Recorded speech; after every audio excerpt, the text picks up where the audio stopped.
My daughter looked me in the eyes and called me by my first name. And that was the moment I knew I was losing her. That was the moment that broke me. Not because she shouted, not because she was angry, but because of how calm she said it, like Mom was a stranger, like I no longer belonged to her. Before I begin, please like, comment, and subscribe so you don't miss stories like this, stories that remind us how family can break, heal, and break again. Now let me take you back to the beginning, because pain like this doesn't happen overnight. It grows slowly, quietly, until it explodes. My name is Elizabeth Carter, but everyone calls me Liz. I'm 38, a single mother, short brown hair, tired blue eyes, and a smile I used to give more often than I do now. Life hasn't been easy, but my heart has always belonged to one person, my daughter.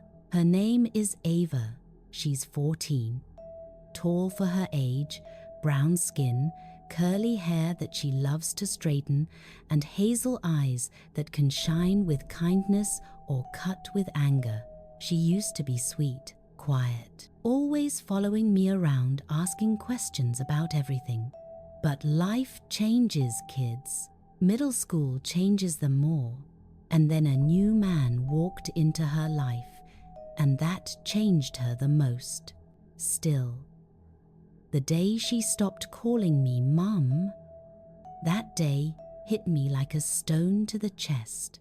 It started like any other Tuesday morning. I walked into her room to wake her up for school. The air smelled like hairspray and teenage perfume, and clothes were scattered everywhere, the normal Hurricane Ava mess. "Sweetheart," I said softly, "you'll be late. Get up." No answer. She lay on her stomach, face buried in her pillow, earbuds in. I tapped her shoulder. She pulled out one earbud, just one. "What?" she mumbled without looking at me. Instant tension. That tone, sharp, annoyed, like I'd ruined her entire life just by entering the room. "Ava, I asked you to wake up earlier," I said. "This is the third time." She cut me off. "I heard you."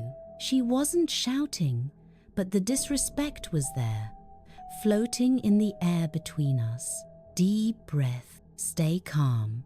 Pick your battles, that's what every parenting blog says. Just get ready, I told her. "Please."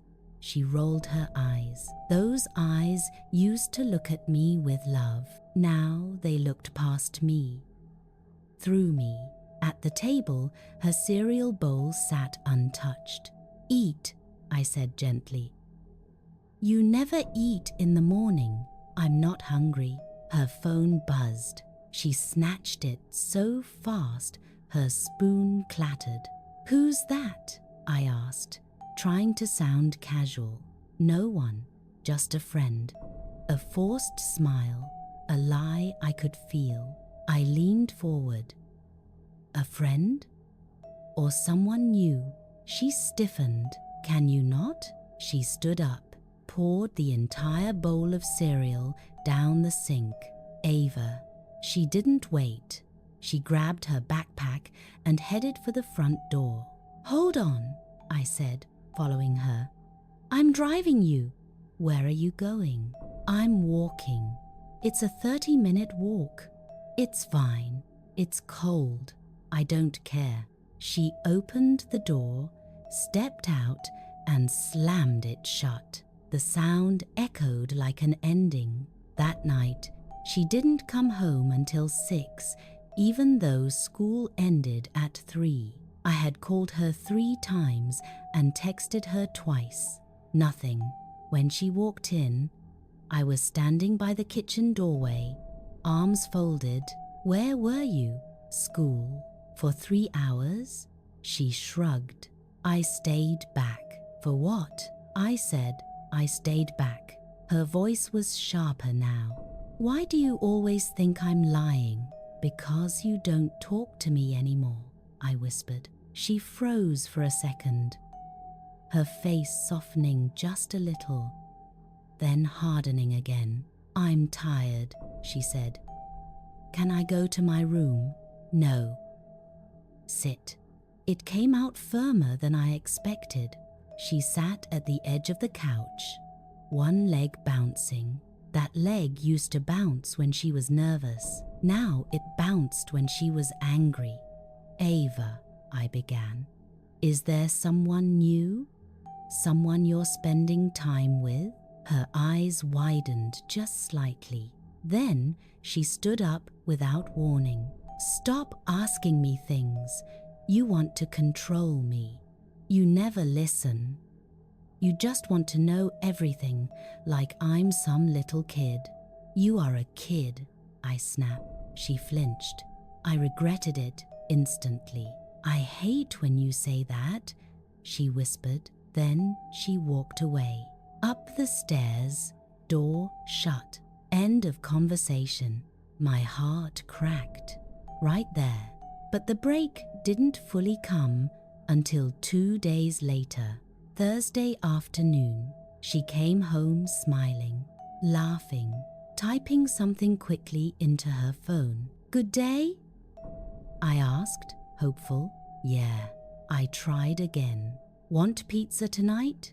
Sure, Elizabeth. I froze. Elizabeth? Not Mom. Not even Mommy. The name she used until she was 10. Elizabeth? I repeated softly. She shrugged. You said I'm acting like an adult. Adults call people by their names. My chest tightened. That wasn't what I meant.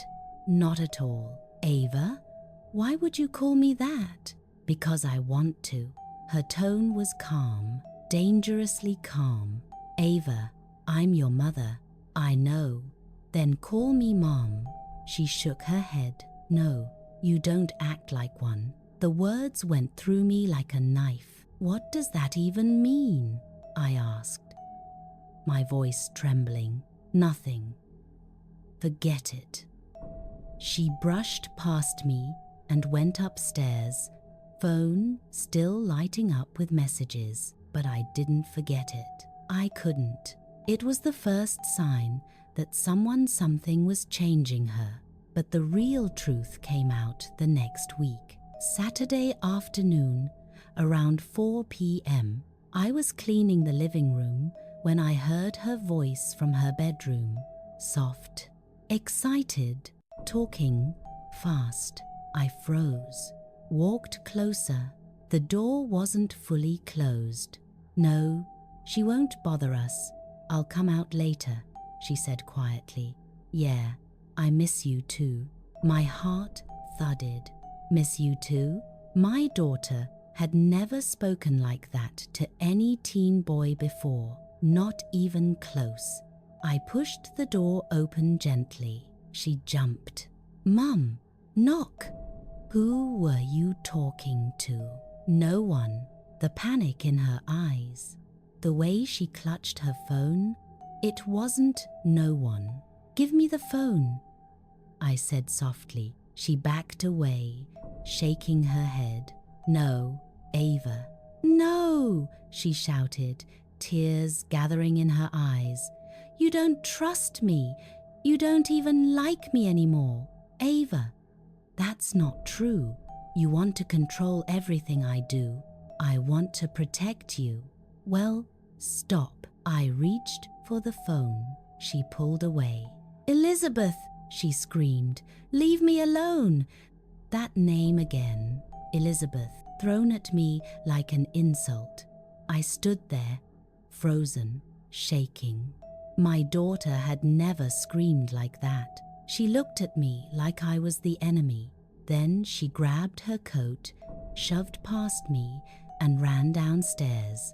Ava, wait, I called, but she was already outside, running to someone I did not know.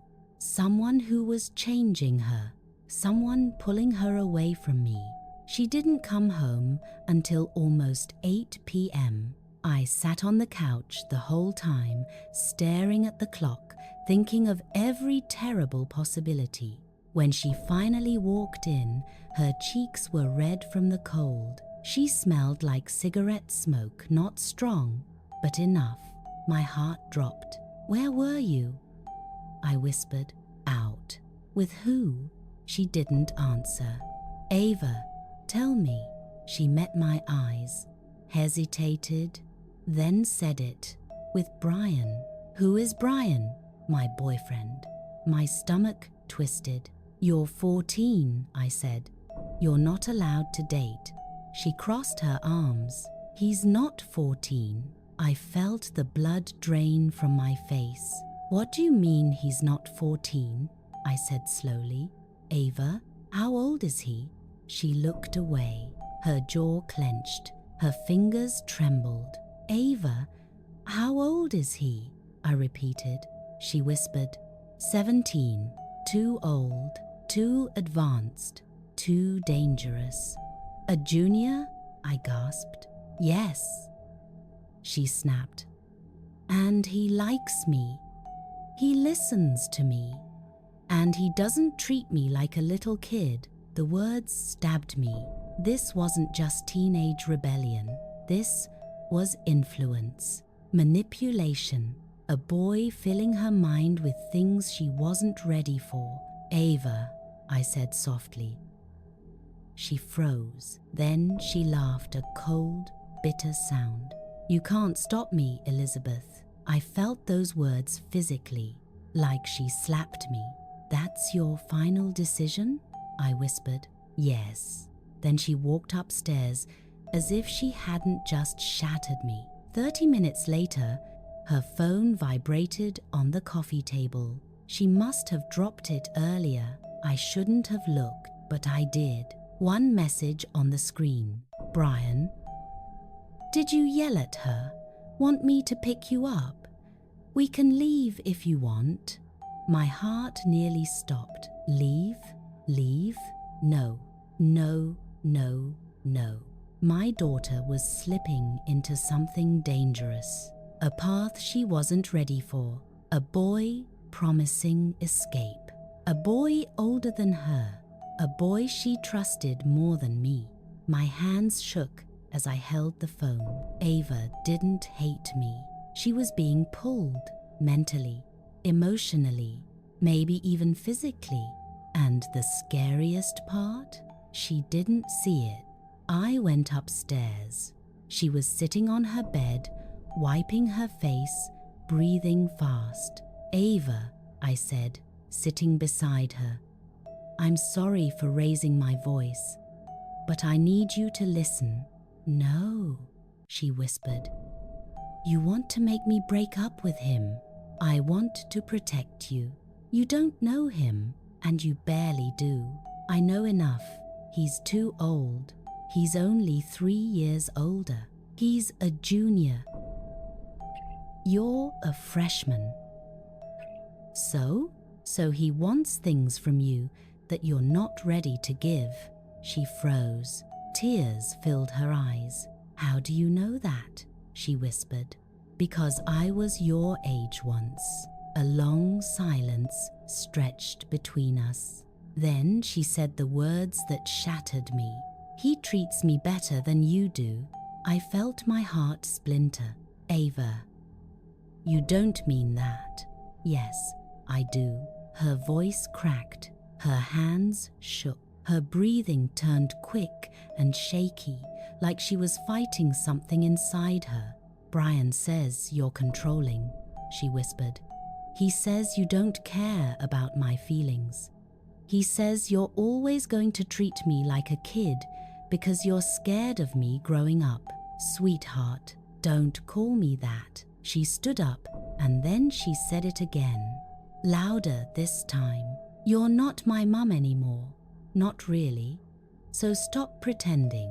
The room spun. My legs went weak. I felt like the air had been punched out of my lungs. "Ava," I whispered, "please." She didn't answer. She walked past me, went into the bathroom, closed the door, locked it, and I stood there, staring at that closed door, realizing something terrifying. My daughter wasn't just angry. She wasn't just rebelling. Someone was turning her against me. Someone older, someone confident, someone who knew exactly what to say to a lonely teenage girl desperate for validation. And I wasn't losing a fight. I was losing her. I stood there, shaking, staring at the locked bathroom door, when her phone buzzed again. A new message lit up the screen. Brian, if she says no again, come outside. I'm already here. My blood ran cold. He was outside, picking her up at night without permission, ready to take my daughter God knows where. And before I could move, before I could even think, I heard the bathroom window slide open. Ava was climbing out. I ran up the stairs so fast I could barely breathe. My heart slammed against my ribs as I reached the bathroom door. Ava, I shouted, open the door, right now. No answer, only the soft thump of something moving inside. I grabbed the handle, turned it, locked. Ava, please, I begged. Talk to me, just talk. Still nothing. Then I heard it, the sound that made my chest collapse. The window sliding open. She wasn't just trying to get away from the argument. She was running to him, to a boy waiting in the dark. A boy who wanted her to leave her mother behind. A boy who was outside right now. Ava, don't you dare climb out of that window. Silence. And then a soft sound. Feet hitting the ground outside. My worst fear. She was already gone. I bolted down the stairs, nearly slipping on the last step. My lungs felt tight, my hands shaking as I flung the front door open. Ava, the cold air hit my face as I stepped outside. Our porch light cast a small yellow glow onto the driveway. That's when I saw him, a boy leaning against a dark grey Honda, tall, lean, black hoodie, hands in his pockets, phone in his hand. That had to be Brian. And standing next to him, hair blowing in the wind, was my daughter, my baby, Ava. Her backpack was slung over one shoulder like she had packed something quickly before running out the window. Ava! I screamed again. She turned. Her face was wet with tears, but her eyes were cold. Not the cold of anger, not the cold of pain, the cold of someone who had made up her mind. Get in, Brian told her quietly. My stomach twisted. He wasn't yelling. He wasn't rude. He sounded calm, too calm, like he had done this before. I walked toward them, every step unsteady. Ava, come here, I said, trying not to cry. Please, come here. No, she whispered. Brian shifted his weight slightly, stepping closer to her. His body language was protective, possessive, like she belonged to him. Hey, I said sharply, looking at him. You need to go home. Right now. My daughter isn't going anywhere with you. He didn't talk to me. He didn't move.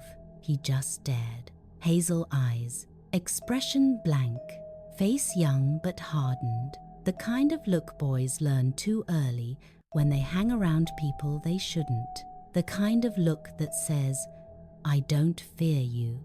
I straightened my shoulders. You're 17, I said. You cannot pick up a 14-year-old girl. That is illegal and dangerous and disrespectful. He blinked slowly, then said his first words. She called me. My blood froze. "She called me," he repeated. "She said she wanted to talk. She said you weren't listening." Ava dropped her head like she was ashamed or embarrassed or guilty. "I didn't ask you to pick me up," she muttered. "You asked if you could leave," Brian said softly. "I told you I'd be there." I stepped forward. He stepped between us, as if I was the threat. "Get out of the way," I said, voice trembling. "No," he said simply. It wasn't anger. It wasn't attitude. It was confidence, the dangerous kind. The kind that comes from being used to getting what he wants. Ava wiped her face with her sleeve. "Mom, just go inside." "What?" "Honey, no. You're coming inside with me." "I'm not," she said, shaking her head. "I'm not talking to you right now. I just want to get away." My heart cracked. "You're not thinking clearly," I whispered. "You're angry. You're hurt. You're confused." "No," she snapped. "I'm not confused. You are. You always think you know what's best for me. You never listen. You never trust me." "That's not true." "It is." "She's not going with you," I told Brian firmly. He shrugged. "So make her stay." Something about those words, the coldness, the lack of care, the challenge in them, it told me everything I needed to know. He wasn't in love with my daughter. He was controlling her, using her, and she couldn't see it. A porch light flicked on across the street, then another. People were watching. A mother crying in the driveway, a teenage girl running away, a boy standing between them like a wall. I swallowed hard. "Ava," I whispered, "I'm not your enemy. I never was." She hesitated. For the first time that night, "I'm tired," she whispered.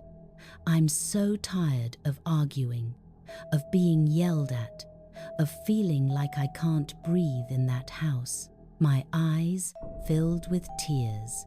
"So you want to leave?" I asked. "Leave your home? Leave me?" She nodded. "I just need space." "This is not space," I said. "This is running into danger."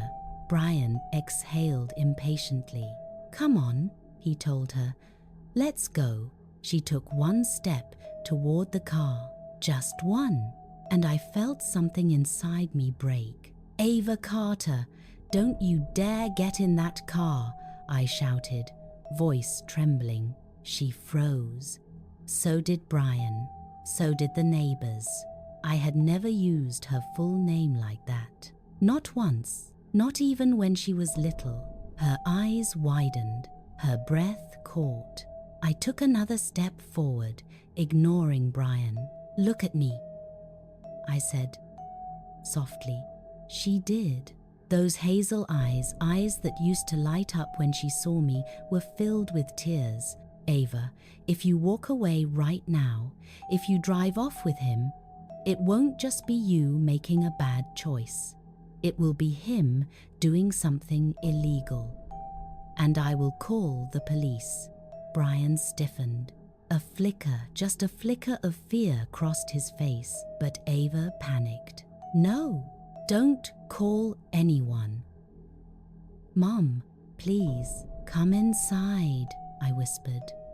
"Right now, before this gets worse." She looked between us, me, Brian, the house, his car, her feet trembling, her whole body shaking. Then she whispered the words that broke whatever hope I had left. "He loves me." My mouth fell open. "He what?" "He loves me," she repeated, voice cracking.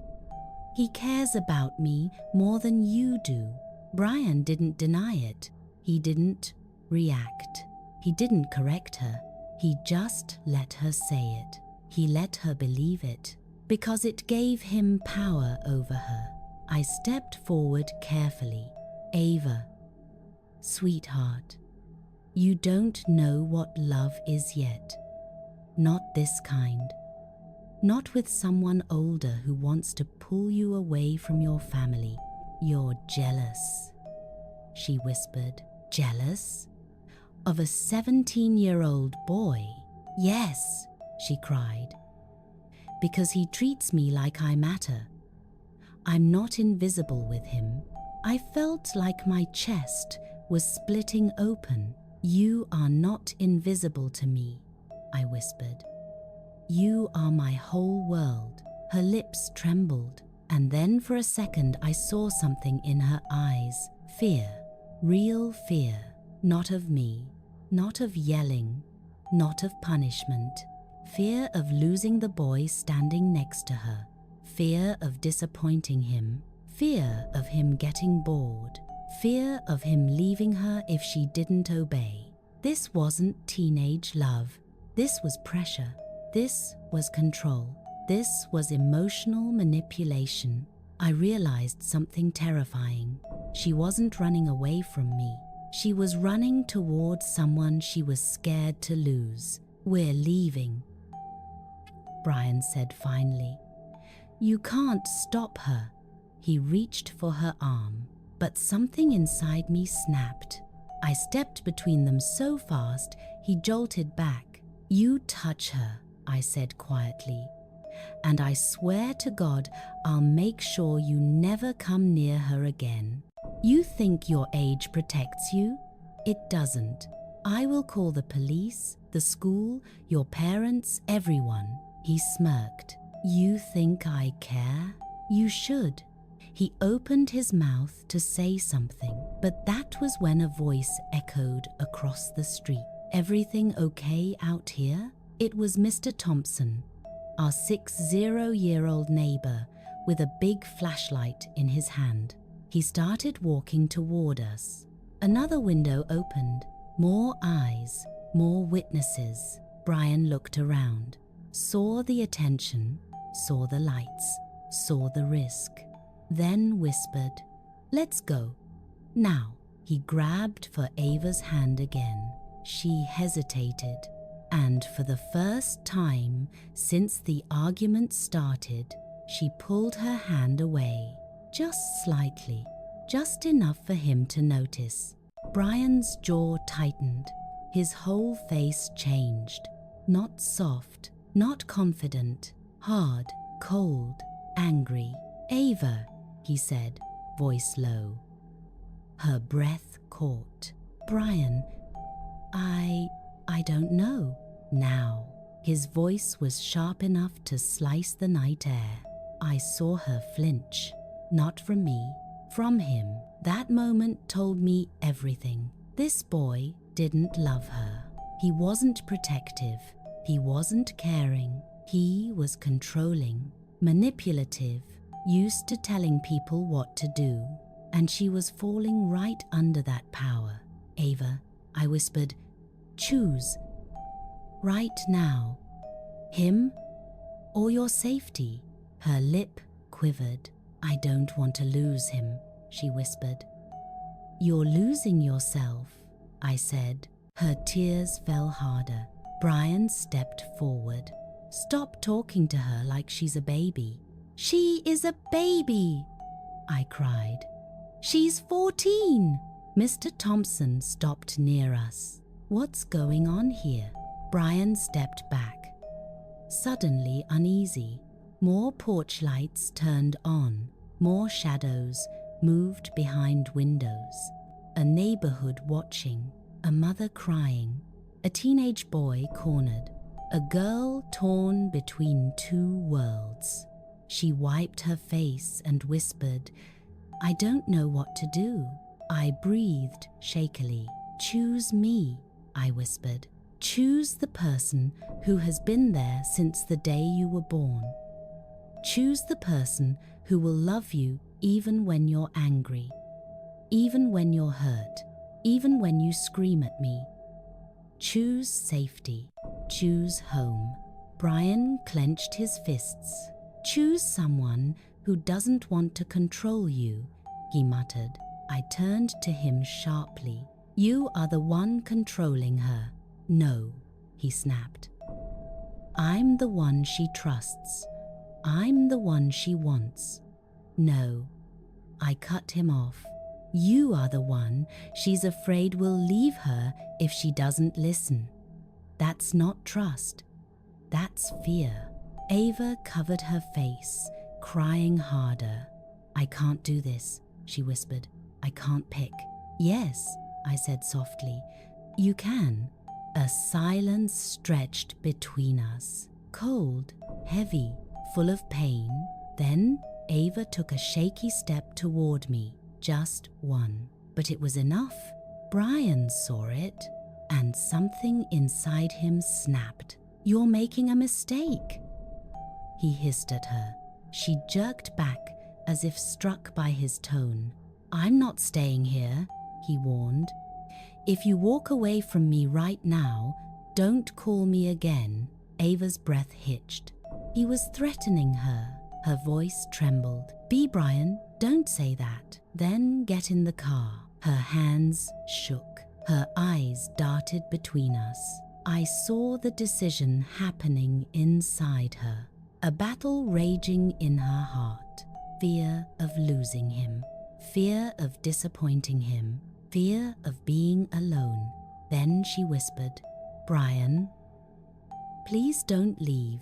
I felt my knees almost buckle. She took a step toward him, then another, until she was standing between us again. She reached for his hand, but before she could touch it, he stepped back, cold, expressionless. Too late, he said, and he got into the car. Her face crumpled in horror. No, Brian, wait. She reached for the door handle, but he locked the doors. She pounded on the window. Brian, please don't go. Please. He didn't even look at her. He started the engine. Ava sobbed uncontrollably. Brian, I love you. Please. And then he drove away, leaving her standing in the cold, screaming his name, leaving her heart in pieces, leaving her shaking, leaving her alone, leaving her with only one person still standing beside her, me. Ava fell to her knees on the driveway, hands covering her face, crying like her whole world had collapsed. I rushed toward her, wanting to pull her into my arms, but she jerked away from me. Don't touch me, she screamed, tears streaming down her cheeks. This is your fault. You made him leave. You ruined everything. And then she said the words that sliced deeper than any before. I wish you weren't my mom. Behind us, more neighbors watched. Above us, the night felt painfully quiet, and in front of us, a set of headlights suddenly turned back onto our street. Brian's car, slow, quiet, coming back, but this time he wasn't alone. Someone else was in the passenger seat. Someone older, someone with a face that made my blood run cold. The car rolled slowly down the street, headlights sweeping across the neighborhood lawns. Ava froze. Her tears stopped mid-breath. Her hands lowered from her face. It felt like the entire world held still. The engine hummed softly as the dark grey Honda pulled up again, not rushing, not hiding, almost like it wanted to be seen. Brian sat behind the wheel, but this time, in the passenger seat, sat a man I had never seen. At first glance, he looked about 30, black beanie, thick beard, dark eyes that scanned everything, not curious, not friendly, but calculating. Something in my body reacted before my mind even made sense of it. This was not a friend, not a cousin, not anyone Brian should be around. I stepped in front of Ava instinctively. "Get behind me," I whispered. She didn't move. She didn't even blink. The car stopped right in front of our driveway. The man in the passenger seat leaned his elbow out the window and stared straight at us, or rather, straight at Ava. That stare made every hair on my arms stand up. "Ava," I whispered again, gently pushing her back. "Please, move behind me." She shook her head slowly, her breath sharp and shaky. The passenger finally spoke. His voice was low, smooth, almost mocking. "So, this is the mum." I swallowed hard. "I need you to leave," I said firmly. He smirked. "Relax. We're just checking on the girl she called earlier." My stomach twisted. Ava looked at me instantly. "I didn't," she whispered, but the man raised his eyebrows at her. "Oh, yes, you did. Don't remember?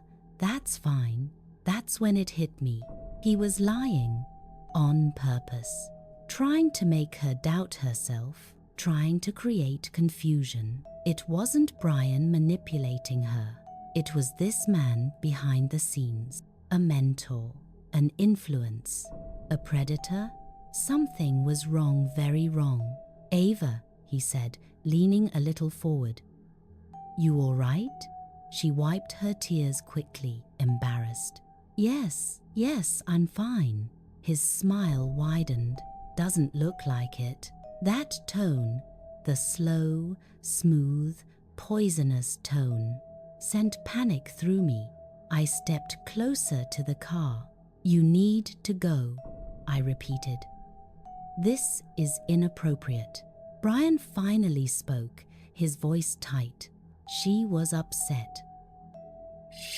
I came back to help her. "You did enough," I hissed. "Leave." He looked down, ashamed for half a second, but the older man didn't move. Instead, he smiled at Ava again. "You sure you want to stay here, sweetheart? Doesn't look like you're being heard." I felt my heart stop. He was doing it on purpose, planting seeds, breaking trust, pulling her emotionally away from me. This wasn't teenage drama. This was exploitation. "I'm calling the police," I said. The man shrugged. "Go ahead." That confidence, that smirk, it was the kind of smirk people wear when they think rules don't apply to them. He turned his head toward Brian. "Let's go." Brian hesitated. He looked at Ava, truly looked at her, and his confidence cracked. The man hissed, "Now," and Brian started the car. Ava panicked. "No, wait, don't go."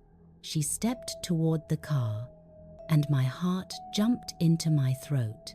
I grabbed her arm gently but firmly. "Ava, stop.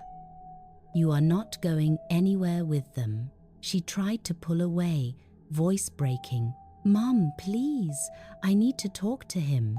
"No," I whispered sharply. "Not with him here. Not like this." She looked up at me with a face full of desperation, the kind that makes a mother question her own strength. "You don't understand," she sobbed. "I'm losing him. He's all I have." I shook my head, tears rising. "No, Ava, you have me. Even when you hate me, even when you run from me, even when you yell at me, even when you call me Elizabeth." Her face softened. Just for a second, just a flicker, but the older man ruined it. "You hear that, sweetheart," he said. "She thinks you belong to her. Like property." My jaw clenched. "That's enough," I snapped. "She's a child," he chuckled. "Kids grow up fast when they're not suffocated." Then he leaned even further. Ava, if you want to come with us, just say the word. My whole world tilted. He was inviting her to leave at night with a stranger, in a car driven by a boy too old for her. This was beyond reckless. It was dangerous. It was predatory. Ava's whole body shook. She looked at him, then at Brian, then at me. Her voice barely came out. I don't know. You don't have to decide, the man said. We'll help you figure things out, away from here. He said it softly, gently, like he was offering safety. But every word felt like a trap. Ava, I whispered, stepping closer to her. Come to me. Please, don't let these men pull you into something you cannot escape. The man chuckled again. Escape, big word. My hands shook. Ava, sweetheart, look at me. She did. Her eyes were glassy, red, tired, scared.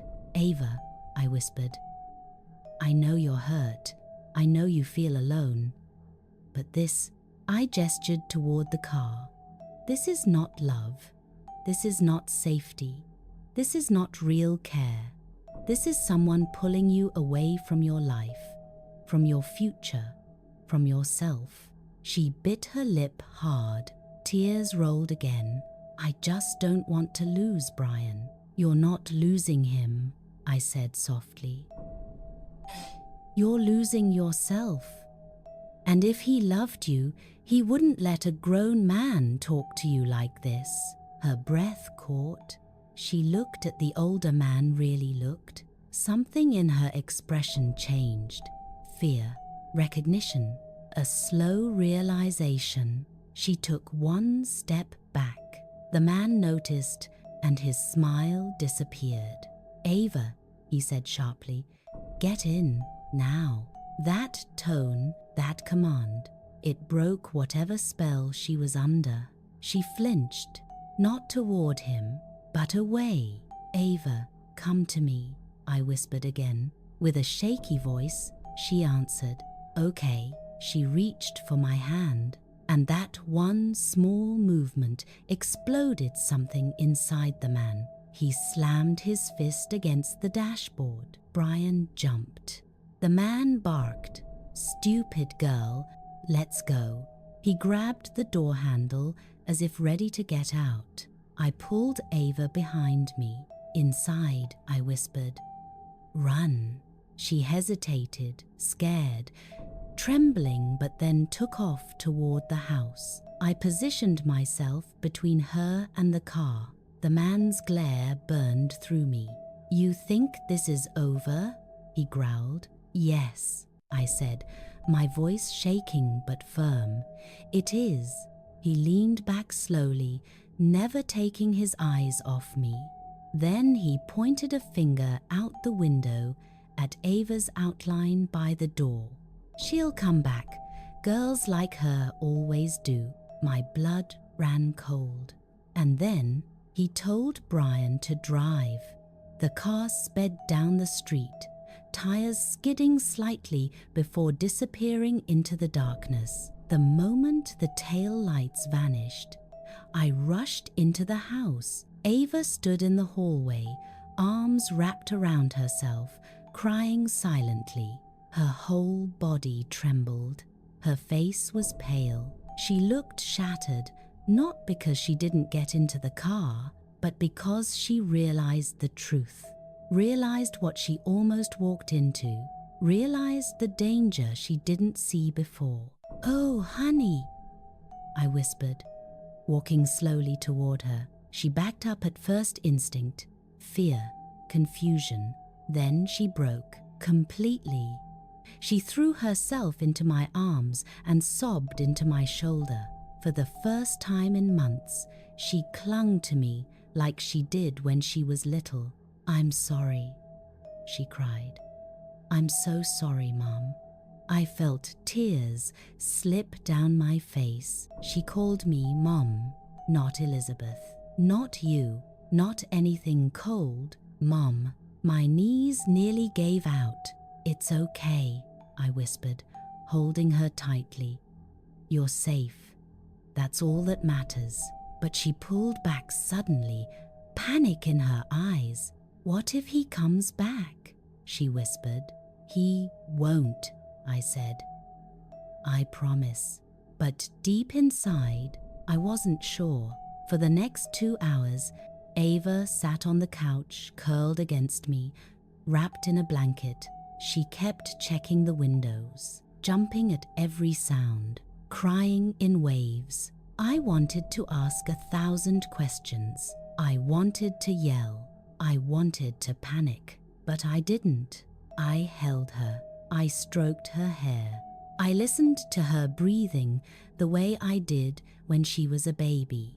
Around midnight, she finally whispered, Mum, can I tell you something? Yes, I said softly. Her hands trembled. That man, the older one, I swallowed. Who is he? I don't know his name, she whispered. But Brian said he helps him with things. A pit opened in my stomach. What things? She looked down. Stuff at school. Stuff with older boys. Stuff they said I didn't have to think about yet. My throat tightened. She continued, voice shaking. He told Brian that younger girls are easier to talk to, easier to make fall in love, easier to control. Every word felt like ice water pouring down my spine. And Brian believed him, she whispered, crying again. And I believed Brian. I wiped her tears gently. Honey, this is not your fault. She shook her head hard. It is. I yelled at you. I ran away. I climbed out the window. I called you Elizabeth. Stop, I whispered, pulling her close.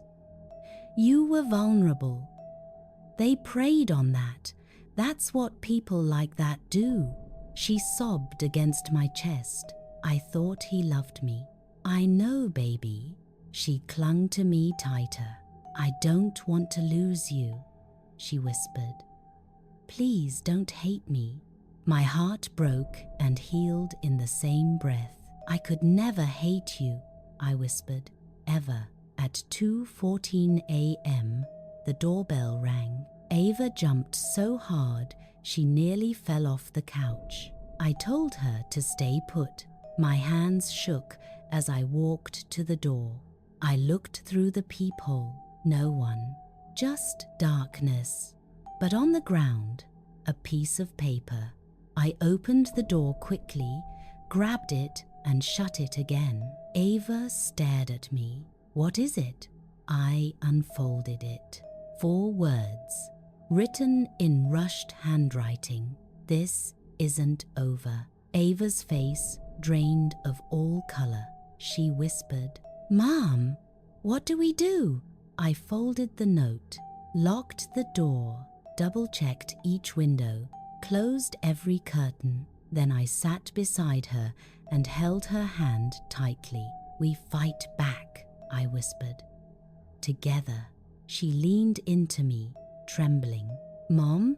Yes. Baby? I'll never call you anything else again. I pressed my forehead against hers. I know. She fell asleep around dawn, curled against me, still clutching the sleeve of my hoodie like a little girl. I didn't sleep. I didn't even close my eyes. When the sun finally broke through the blinds, she stirred. Mom? She whispered. I smiled softly. Yes? She hesitated, then asked, Are you mad at me? I shook my head. No. I'm grateful you came back. You chose safety. You chose yourself. Tears slipped down her cheeks again. I didn't choose myself," she whispered. "I chose you." I hugged her tightly, and for the first time in months, she hugged me back with her whole heart. That morning, I made calls, serious ones, calls to counselors, calls to the school, calls to people who knew how to deal with older men preying on younger girls. Ava stayed close to me all day, afraid to be alone, afraid to check her phone, afraid of everything she thought she understood but didn't. And as night settled in again, she curled beside me on the couch and whispered, "Mum, thank you for not giving up on me." I kissed her forehead. "I never will." She rested her head on my shoulder, and for the first time in a very long time, I felt my daughter come back to me. But deep inside, I knew something else too. This wasn't finished. That man wasn't done. And neither was Brian. Our story wasn't over. Not by a long shot.